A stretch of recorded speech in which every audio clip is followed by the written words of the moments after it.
Yo, today I want to tell you 7 things I wish I knew before starting Median XL. Like at the beginning, I'm not a pro player.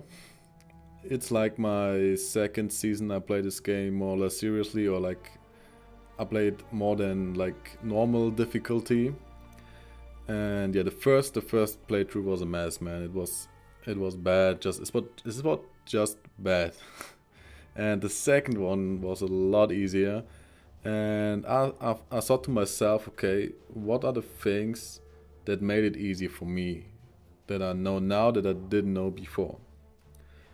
So that's I want to share with you because I think Median is a great game. It's really complex, so it's really hard to get into, but there's put a lot of work in it and it's really deep, really cool.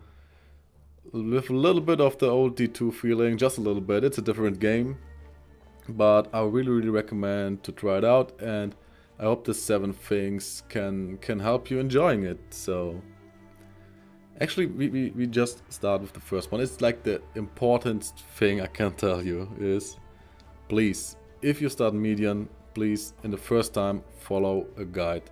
There are a lot of good guides at the forum, like I can show you. 1 second, there you go.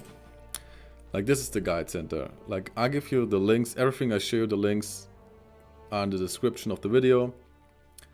This is the guide center. So you look at the guides and see, okay, what can fit your style or your needs or your play style, and then you click it and read it and see if it's detailed enough for you. So like, let's take this one. So self on bow zone should be pretty detailed. Yeah, read it. They are mostly long, but it's worth to read it. A lot of information for you, and most of the time they have like milestones. Yeah, that's really good. They have milestones you can follow step by step to get to the game. It really will help you. Alright, that was the first tip. Please follow a guide for the first time. Then you can go on your own, but the first time follow a guide. Second tip. Alright, so it's how you create uniques for your first playthrough. Like you see, leveling items, most of the guides recommend leveling items. They are like this unique items, most of the time recommended. They bring you pretty much to the early game, like mostly through the mid game. You can use these tiered uniques, and the special thing about tiered uniques is you can create them by yourself if you need them. I will show you in game how it's possible. So actually you first need to see what unique you want. Like if you follow this guy, you want this bow to start with. So you need to look which base you need. Like in this, you need a reflex bow. I prepared this for this video. You need a reflex bow, and it can be normal or magic or whatever. And you can actually make this bow into a unique if you have like this arcane crystals. And how you get these arcane crystals is interesting, because you will find uniques while leveling, like other tiered uniques like the rift bow or the jester. And if you put it in your Hortrix cube and put it on with the catalyst of this enchantment, which you will find early in the story, I think Mephisto drops it, and you cube them, you get an arcane shot. So if you have 5 arcane shots, like I have 4 already in my inventory and 1, you get 1 arcane crystal. So to turn a magic or normal item into a unique, you need the item base, 2 arcane crystals, and something what Geet sells us. Oil of enhancement. You just buy it, throw it in, right? So now you press transmute, boom, Hero of Skatera. So what else you have to think of? You see the little number behind the item name, like I show you. There's like tiered uniques I told about. There's like a list of all of them, and tiered uniques always have 4 tiers. They exist in tier 1, 2, 3 and tier 4. So the higher the tier, the stronger the weapon gets. But you have to actually be careful, because the requirements change when you get a higher tier. So you can upgrade the items. Like when I have like a tier 2 Skittera bow right now, and I Cupid just with one arcane crystal. Like you see, tier 2 Cupid, now I have a tier 3.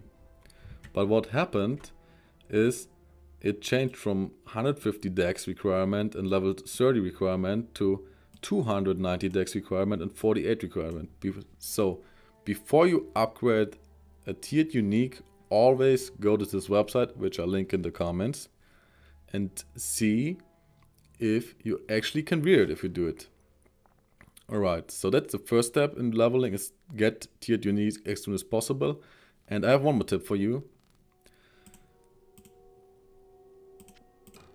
If you go to Mephisto normal, if you kill him, he always drops 2 tiered uniques guaranteed. So you can farm arcane crystals easily. If you actually in Act 5 you can go to Neil attack, and he drops 3 tiered uniques guaranteed on kill. So you can farm them easily, you can get yourself tiered up and progress through the game. The other thing which is important by leveling, when we go back to our guide, is they recommend rune words, and rune words in median function a little bit different than in normal D2, because you only need 1 rune. So let's say the staff is like a pretty good staff from the beginning, because it's had the blink skill. It's like a teleport which will make you progress to the levels faster. You only need 1 rune. Now you can think, okay, I need a normal base with just 1 socket, but that's not true.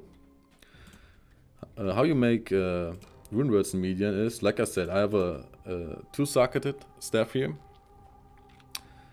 And if I just do the Neph rune now, the rune word will not work.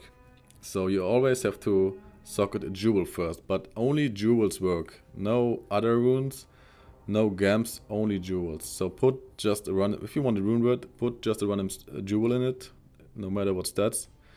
And the item also get the stats. So if you have a good one, put it in. If not, just put a random one in. Runes are not that rare in median. Put it in. And then the second time the Neph rune, and now you get the Pax Mystica stat, Pax Mystica rune word. So that's like the basic items you need to go through the game. So to repeat it, second tip is create tiered uniques and rune words, and the third tip is upgrade them. Like I told you before, upgrade them when you meet the requirements, because they get a lot stronger and you get a lot stronger and the game gets easier. Alright, tip number 4. Alright, that's an interesting one. Like, if you didn't know it, Maphack is allowed in this game. It's built in. Like, if you go to preferences, hotkey settings, let me see, reveal map. Whatever hotkey you managed here will fully reveal me map. Like I'm now in Bloodmar, I press R, everything gets opened. So yeah, this makes leveling a lot faster. You don't have to search so much. So pretty cool feature. Remember, you can do it. You don't have to explore the whole map. Just press your reveal map button and go to it. All right. Tip 5. Oh, tip 5. Yeah, set up your filter. You actually have like, it's more than a notification than a filter, but you have this program. It's called D2 Stats. There are some tools allowed in median. I'll link you the link again where you can download it. Download it, start it, and then you have some options. I won't go too deep into it. I just want to go about the filter part because I think it's important to do it. Like it looked like this. So if you read your character, you can see all your stats, your PS, your resistance, whatever.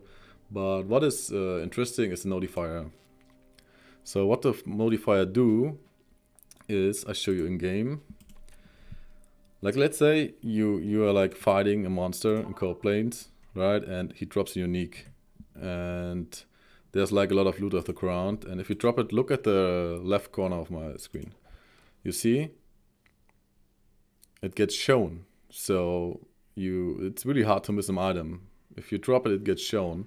And the same you can, like later, if you in mid game or end game you want to craft and you need crafting bases and everything is blue and white and you don't see shit, you actually can show your crafting bases. Like for my build, I need like a ground shield.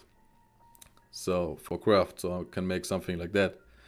And if a ground shield drops, my filter shows me, but it's not like from the beginning I have to teach it in. There are like a lot of videos about that. You can look them up. Just keep in mind you have a filter. You can change them.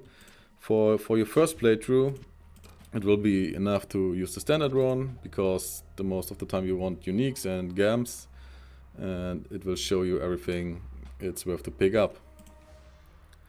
Alright, so number 6. Oh, number 6, yeah. This is like more or less in the mid game, but do your charms. Like in Median XL, there are charms existing, all this crazy things here. And you can get them by killing specific Uber bosses.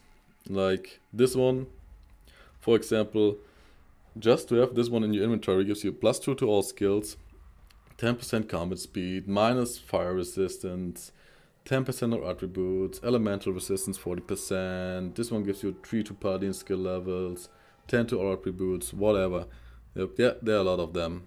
And do them, or try them at least. Most of the guides have like a recommendation where to do it, but you can find all the dungeons or all the charms you can get in this section. Like they're even categorized in like difficulty. So yeah, look to the side. Like if you wanna make an example, like Horror on the Tristram, it's the first charm. It's pretty easy. It's the first one you will make.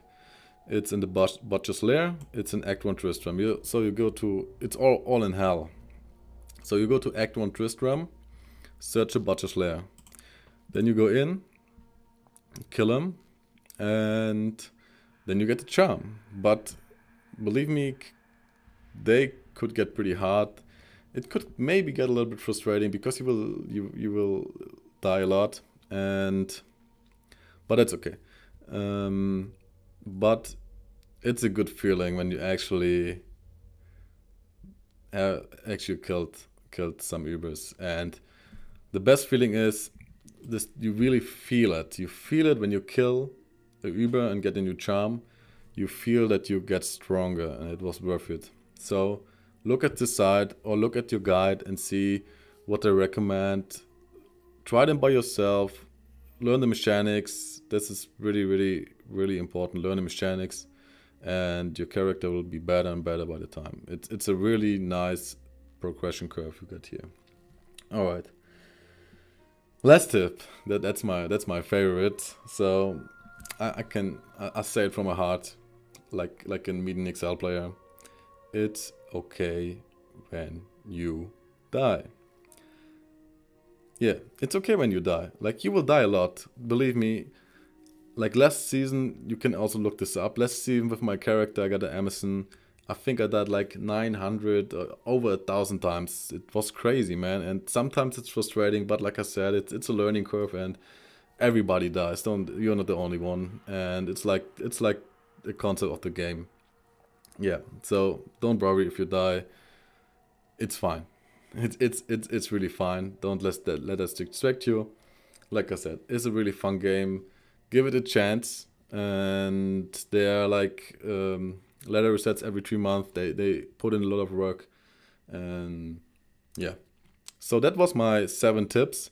Like there are a lot more. I could tell you like hours of things you should know. But yeah, I don't want to make it too long. Like this are the 7 things which should make you to like mid-game at least when you do your first charms and learn a little bit of the game. So yeah, use the tips I gave you. And if you have any more questions, like I'm streaming on Twitch, I'm streaming Median from time to time. My Twitch channel name is skills_44. If you have any questions about Median, if you want to hang out, if you want to play, whatever, come to my stream. check out what I play. You can ask me everything, and I will try to answer, man. I'm not an expert, but the basic questions I can answer. So okay, yeah. Thank you for watching. Like I said, if you have any more questions, write in the comments. Come to my stream, Reddit, whatever you find me, and yeah. I wish you a really nice Median XL experience, and just try to have fun and enjoy. All right, I'm out.